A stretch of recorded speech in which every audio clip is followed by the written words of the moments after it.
John Muir was one of the major advocates for preservation of our country's natural lands in the early 19th century.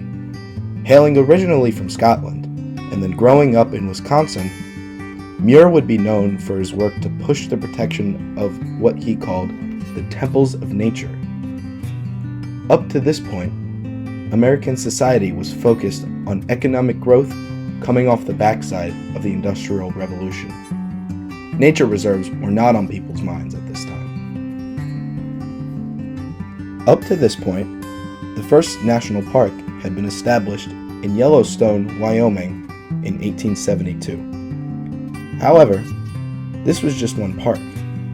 Environmental protection was still on the very back burners of politics in this time. But Muir had a passion for nature and Yosemite Valley specifically. Muir's work in writing and glaciology brought him to Yosemite, and he immediately fell in love with the park the first time he saw it. The beauty of Yosemite is hard to match. President Theodore Roosevelt plays an important role in the significance of Muir's life and his work as an advocator. Roosevelt was a very open-minded and idealistic leader. His famous quote, "Speak softly and carry a big stick," encompasses his view on politics and leadership in general.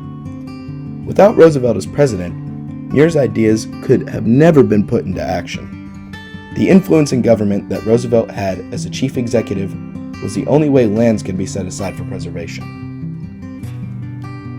Muir's love for nature would make him realize that the growing industrial network of America was soon going to steal his passion away from him. Logging, mining, and other natural capital collection was depleting the environment of its beauty. Muir knew that the temples of nature needed to be saved. This would lead him to invite President Roosevelt on a camping trip to Yosemite to truly show him how important it is to protect nature. This invitation would lead to the most famous camping trip in history. It has always been quite a peculiar idea that a president would go camping with some naturalist that had no real political ties. However, this camping trip would be vital for the future health of our country's natural wonders. Through Muir's and Roosevelt's 3-day journey in Yosemite Valley, Muir would lead him to understand the significance of this place. Following the expedition, there would be much success in the creation of natural reserves. Not only would Roosevelt sign off on the creation of Yosemite National Park, but he went on to found 5 more national parks, 18 national monuments, 55 national bird sanctuaries, and a staggering 150 national forests. It is safe to say that Muir convinced him that this was vital.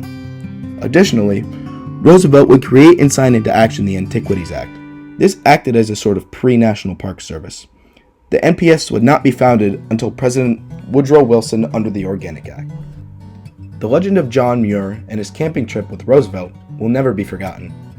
Places around the country's natural areas have been used to remember Muir, such as the Muir Woods in California and dozens of trails named after him.